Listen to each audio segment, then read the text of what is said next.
From Mamma Mia, welcome to The Spill, your daily pop culture fix. I'm Ksenia Lukic. And I'm Laura Brodnick. And this summer, we have curated your Spill playlist with some brand new episodes and some of our absolute favourites. So on today's episode, we're going to be diving in to the best rom-com TV shows. Now, Laura, this is one you and I did a little bit earlier this year.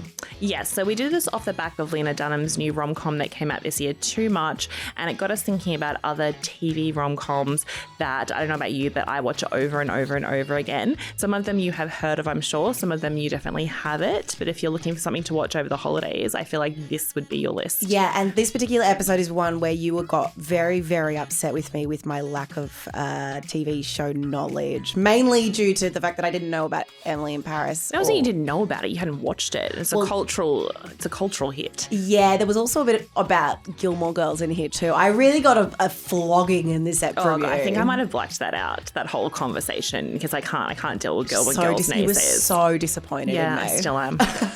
And if you're looking for even more rom-com content, we do have a brand new episode dropping into your feed soon about the classic, most beloved rom-com couples that we are sure absolutely broke up once the movie finished. So stay tuned for that. I love this one. It's kind of like fanfic, but for rom-coms.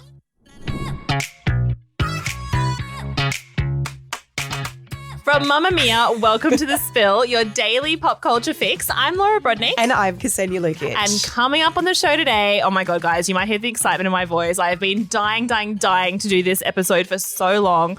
We are talking about the best romantic comedy TV shows, not movies, of all time, and heaps that you probably haven't heard of or watched before, so get excited. But first, you probably have noticed in your feeds a new little fun thing from us here at The Spill, and it's called Morning Tea.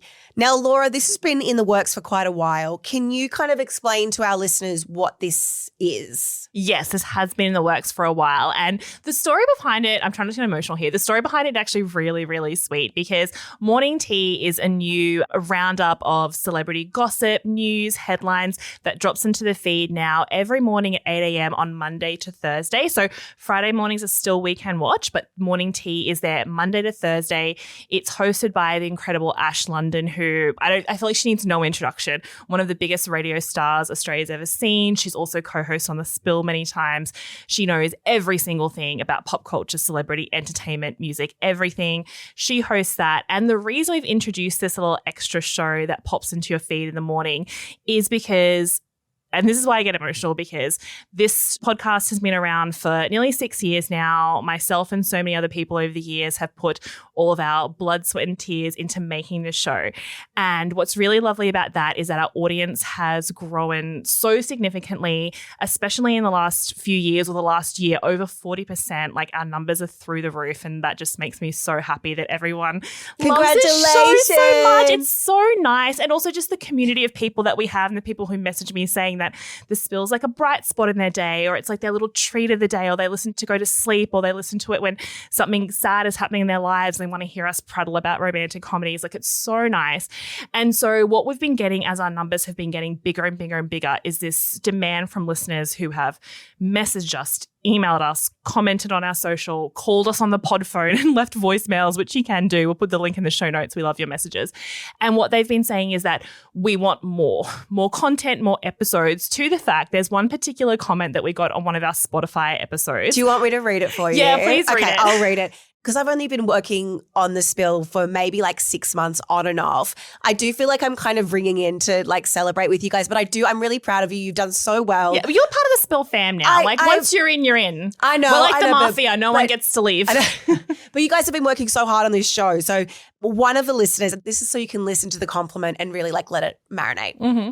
Allison said, I would love for this podcast to be a full hour, or maybe an option for an added podcast for other stories that aren't made headlines. You could call it The Spillover. That's a great name. It's a great name. And also we did consider it.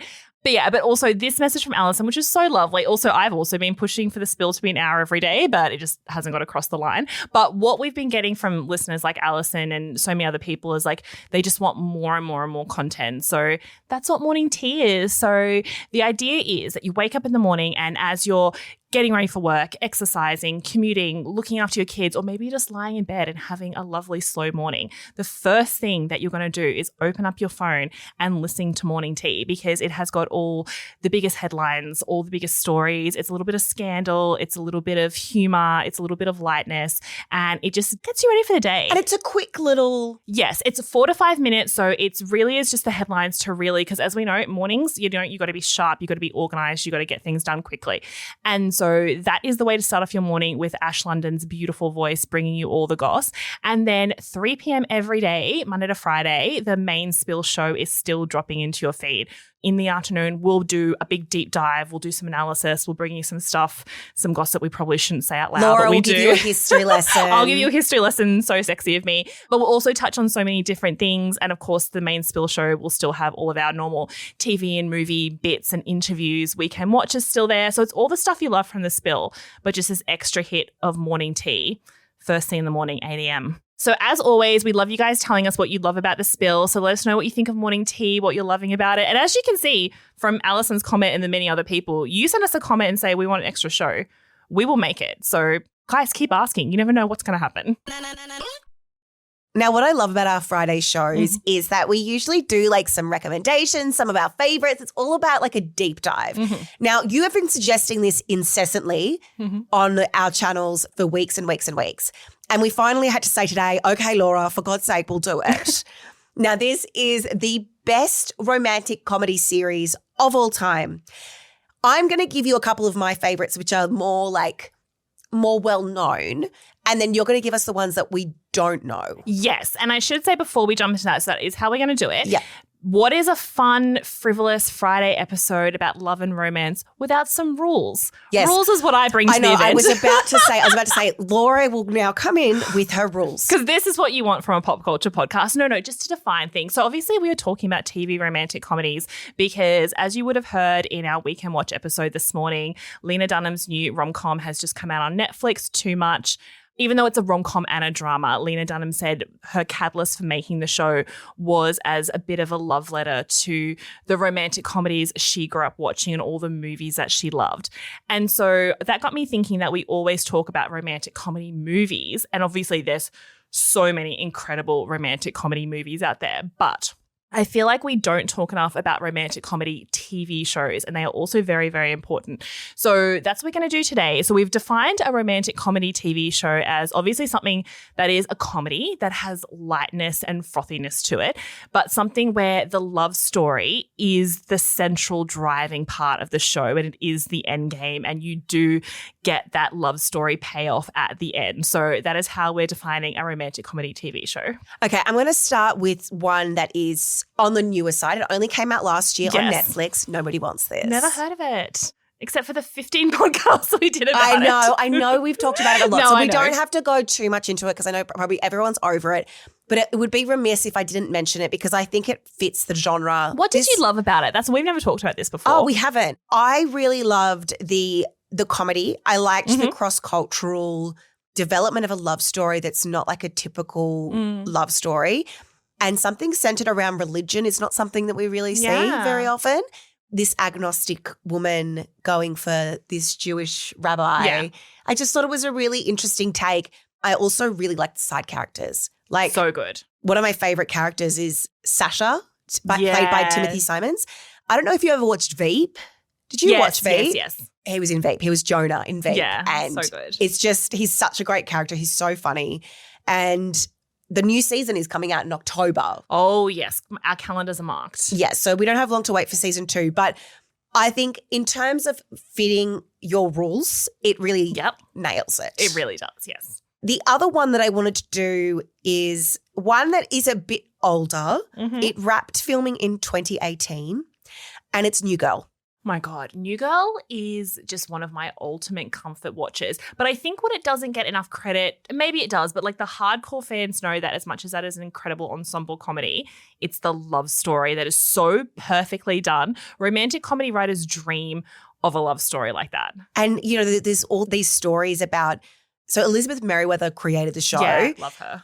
And during the early episodes, Zooey Deschanel and Jake Johnson, who play Jessica Day and Nick Miller, weren't actually allowed to do too many scenes together because their chemistry was too good. Oh, so I love it. I love it so much. And they just hit it off straight away. Yeah. And, you know, obviously a lot of the time with these kind of sitcom-y shows, that relationship develops. But it really is from the very beginning, you can see that there is chemistry between the two of them. And again, it's just so funny. It's so silly. The guy who plays Winston Bishop, like Lamorne, Morris, he's so funny. Like as he grows, it gets quirkier. But my favorite is definitely Schmidt. Max Greenfield just How good was he during the pandemic with his daughter? Those funny TikTok videos that he was doing? He is hilarious. I loved him in Running Point as well recently, but I just still find him like the hottest man ever. Also, Veronica Mars fans know him as Leo, but he is so good in that show. So yeah, he was going to quit acting before he did this. I know, and this was the role that really gave him his new stardom. But yeah, my favorite like bit that they do throughout the series, and it's not part of the love story, but I'm a bit of a comedy fan. Yeah. My favorite bit that they do is the douchebag jar. Oh, yeah. And how they stomp it at the wedding. It's so funny. It's like, damn it, I can't find my driving moccasins anywhere. Oh, the way he says youths everywhere. I quote Schmidt a lot, which doesn't really fit in with my day-to-day life. So I do get Schmidt weird. So much. I know. It's just, he's got a quote for everything. Oh Inside, my God. we are all Schmidt, or at least we are. He's so funny. Anyway, that is kind of my favorite. That's on Disney Plus now. You can watch all seasons. And it's such a good rewatch too. I rewatch it every couple of years. It really holds up. Yeah, it's a great rewatch. It's just fun. It's cozy. It's easy. Now, the last one is a really obvious one, but I have a confession. Mm-hmm. I've never seen it. It's Emily in Paris. Get out of here. Well, you know what? I'd rather you say I haven't seen it than say it's bad, I hate it, or I don't understand it. For those people who say I don't understand it, what is there to understand? It's a pretty basic plot point and a pretty basic premise. Anyway, obviously, I really love Emily in Paris. Not even in I don't hate watch anything. I only love watch. So I really like it. And you can continue. What's it about? Okay, so this is like, I guess it's about a girl who's I guess. Yeah, actually, I'd love to hear what you think it's about. Okay, she's a marketing chick in, I'm guessing, New York. Chicago. Probably, yeah. Chicago. And then she flies over to Paris because she gets a job over there. She gets transferred by her company. Yep, okay. Because they wanted to have like an American lens on like the Parisian life. Yeah. She goes over there and then she meets downstairs from her house is a really hot guy and he's French. Mm-hmm. She's in ridiculous outfits and high heels and it's very glamorous. Mm-hmm. Yes. Yeah, that's it. That's the story.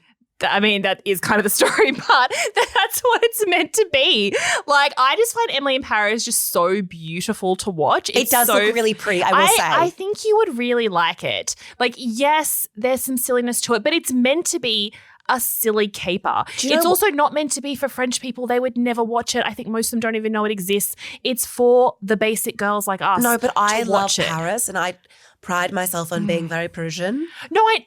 Okay. No, you can love Paris.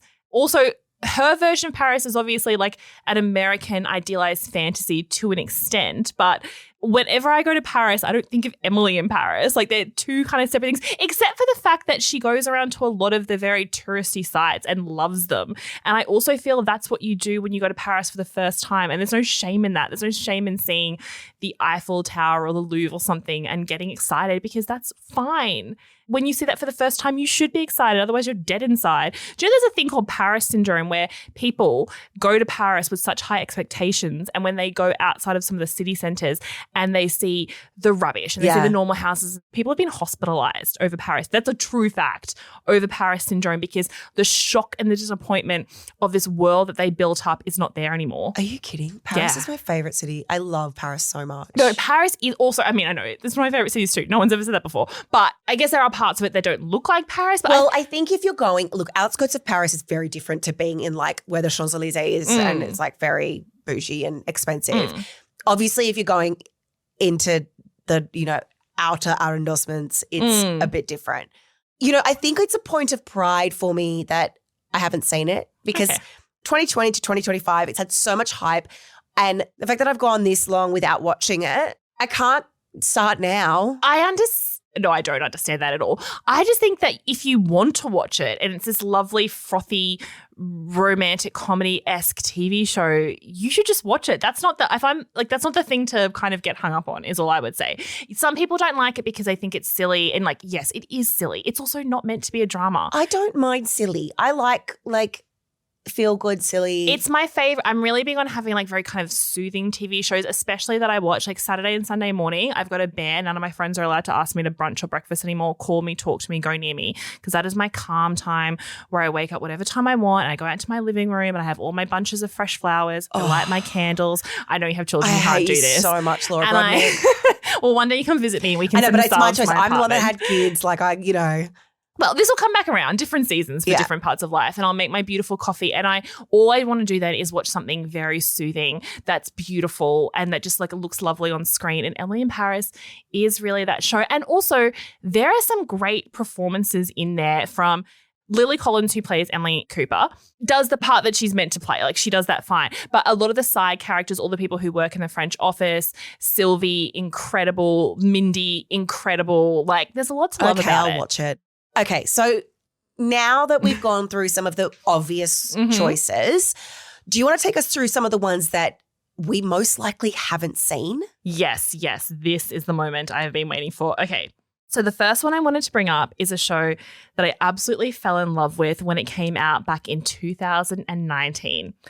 And it's a really beautiful rom-com series called 4 Weddings and a Funeral. Like the Hugh Grant movie? Yeah. Like the very, very famous movie with Hugh Grant. So I know you're going to say, but Laura, that's a movie. Well, Mindy Kaling is like, I know I'm so on the defensive today. I'm like, no one's saying anything about rom-coms. Mindy Kaling, one of my very favorite TV actresses, writers, creators, adapted the movie, which was originally written by Richard Curtis, who, if you look up that man's name, has written every big rom-com that we love. He is the godfather of rom-coms. Mindy Kaling loves rom-coms, and she loved that movie. And so she adapted it into a TV series where the overall premise is very the same, but it's different in terms of like she switched the characters. And one of the big switches is that there is now a female lead. It's Natalie Emmanuel, who people would know from Game of Thrones, Fast and the Furious, that really hot vampire movie, The Invitation. She plays our lead girl, Maya, and she's an American, but she ends up moving to London where her college friends are. And it tells the story of these 4 American friends, Maya, Craig, Ainsley, and Duffy.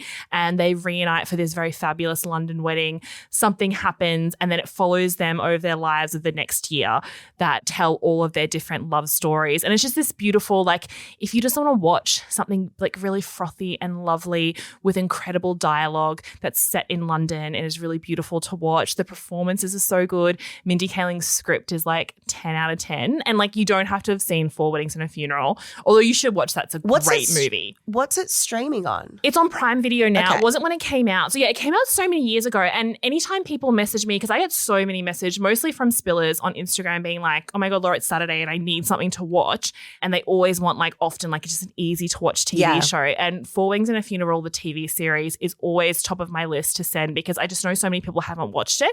So it's on Prime Video. So worth watching.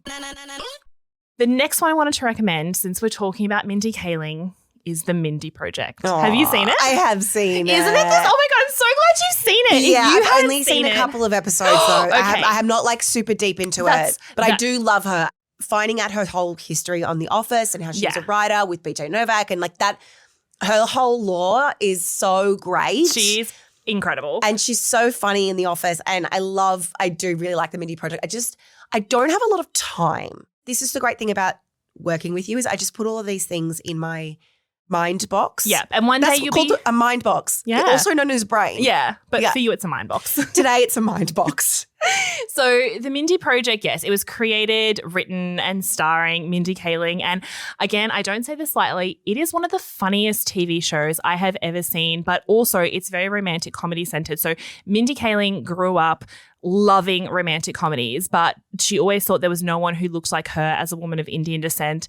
on these shows or movies or anything like that. So that was her goal, to write a rom-com where she could play the lead character and she could live in the beautiful New York apartment and she could wear the beautiful clothes and she could run through the streets and have these wild romantic escapades with men. So it is that, but it's also a bit of a send-up of those tropes. What's also interesting is she plays a doctor because she made her character just like a little bit insufferable in the funniest way possible, and a little bit of a diva and a little bit just like ridiculous. But then she's also a doctor so that you like her a little bit. So it has all these incredible rom-com tropes to it. It's very funny. But what I love is that the central relationship between her and Danny, who's another doctor at her practice, is based on the love story of Pride and Prejudice. So it's based on like him being this very gruff, unattainable person who like originally really doesn't like her and thinks Bit she's of a Mr. silly. Darcy. Yeah.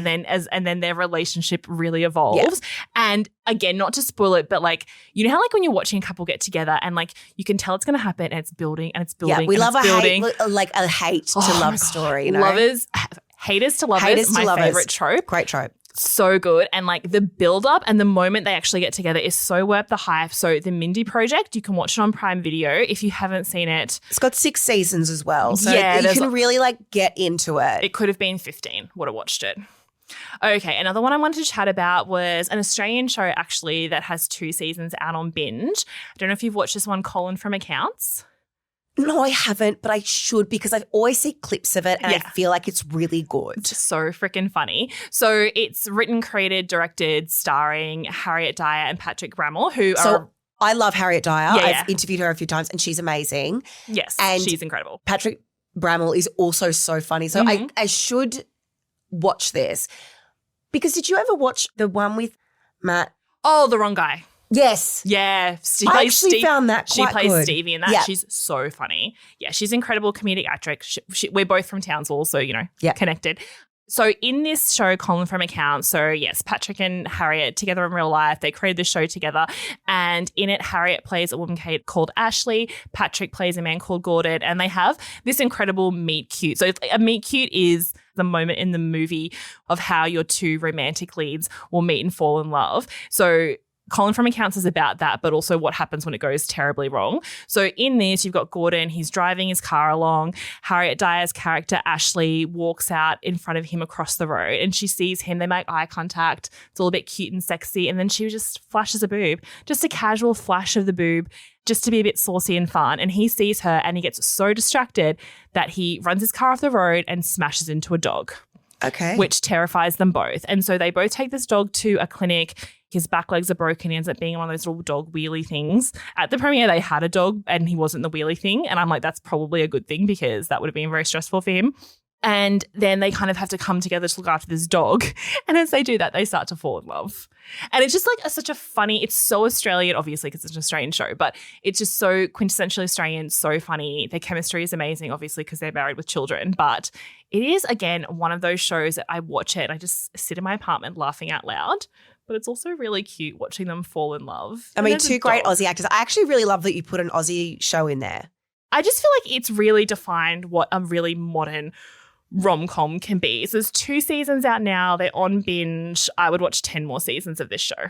Okay, the other one I wanted to do. Sorry, I feel like this is just me like going on. This is the Laura show now because Laura, you're so good at this stuff. I just love TV. I know you do, and I love TV too, but you like always have the best recommendations. I mean, the other thing is like it is my job, so I have an extra incentive to do this, as in it does keep my electricity on and food on my table. So, and on that note, the other one I wanted to bring up is Modern Love, which is actually a romantic comedy anthology. I don't know if you've seen this one. It actually came out back in 2019. There's 2 seasons.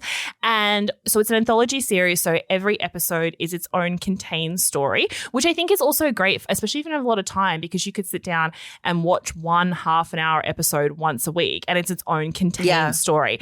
And it's kind of like Black Mirror for it's rom-coms. Exactly. It's 100% that's what it is. It's Black Mirror for rom-coms. So if Black Mirror freaks you out, go and watch Modern Love because it's just sweet and lovely. It's mostly romantic love stories, but there is platonic love, family love. There's even a really lovely episode about a woman and her doorman who kind of sees her through all these big moments of her life when she becomes a single mom. I know, I cry so much. It's got an incredible cast of stars. So each episode has its own cast. Oh, wow. And some, Dev Patel's in there. Hot. Anne I love Dev Hathaway. Patel. Dev Patel is so good in this. Tina Fey? Yeah, Tina Fey's incredible. Anne Hathaway's episode made me sob.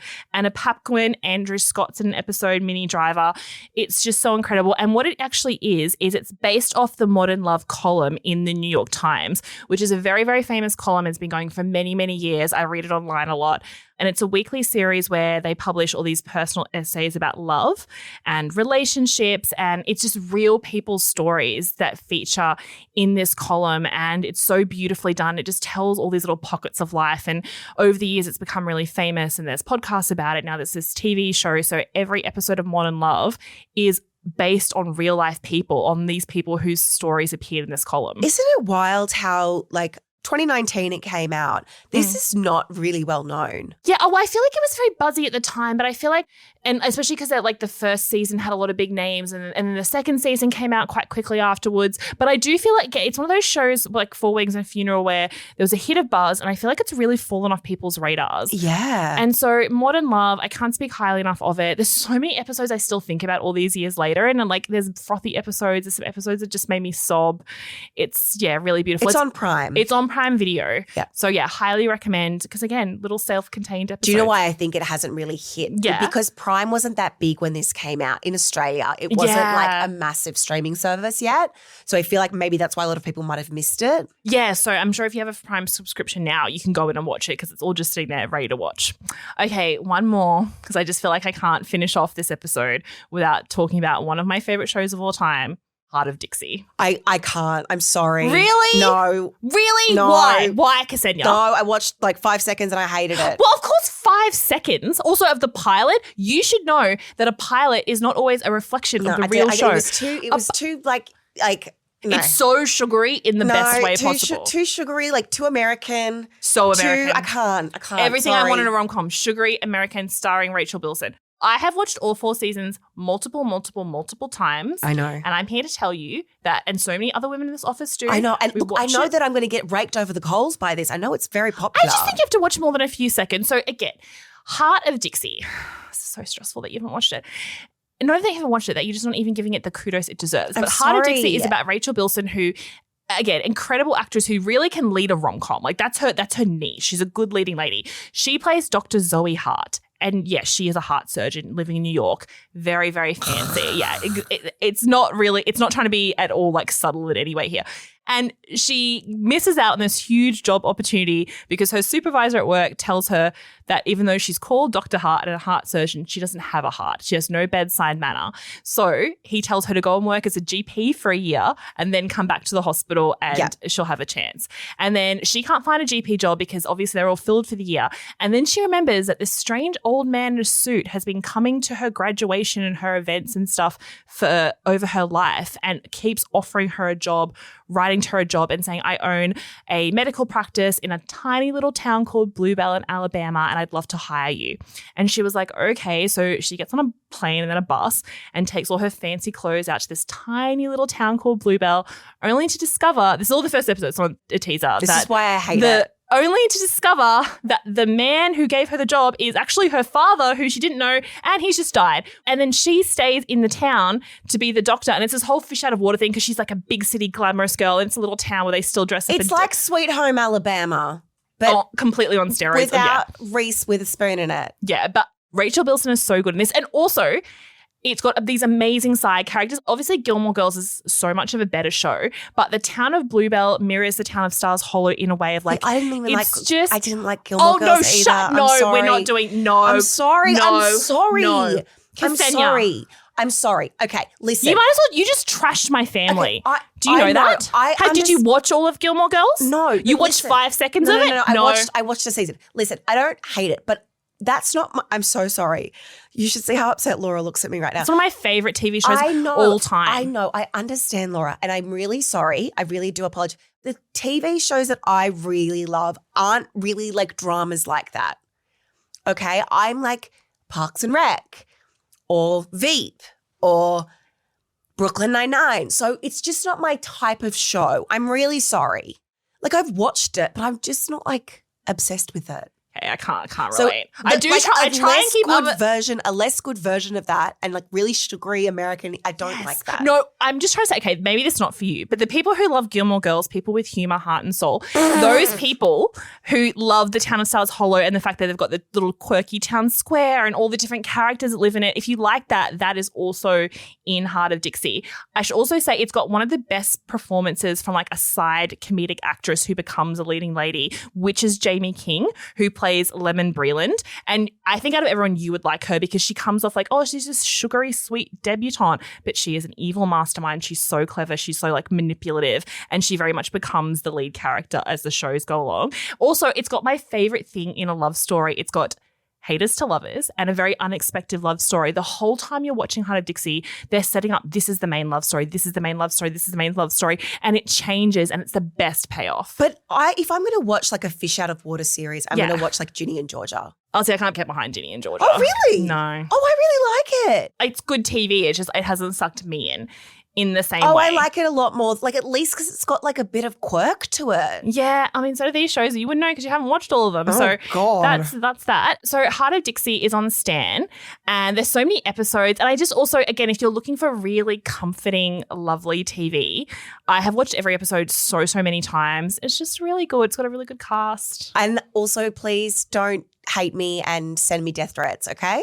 Guys, you do what you need to do in this circumstance. I'm not going to tell you guys what to do. Thank you so much for listening to The Spill today, guys. And I'm very sorry about my controversial opinions on Gilmore Girls. I have sent the office into a meltdown. But The Spill is produced by Manisha Iswaran with sound production by Scott Stronach. Mamma Mia Studios are styled with furniture from Fenton and Fenton. Visit fentonandfenton.com.au. And we'll be back here in your podcast feed at 3 p.m. on Monday. Bye. Bye.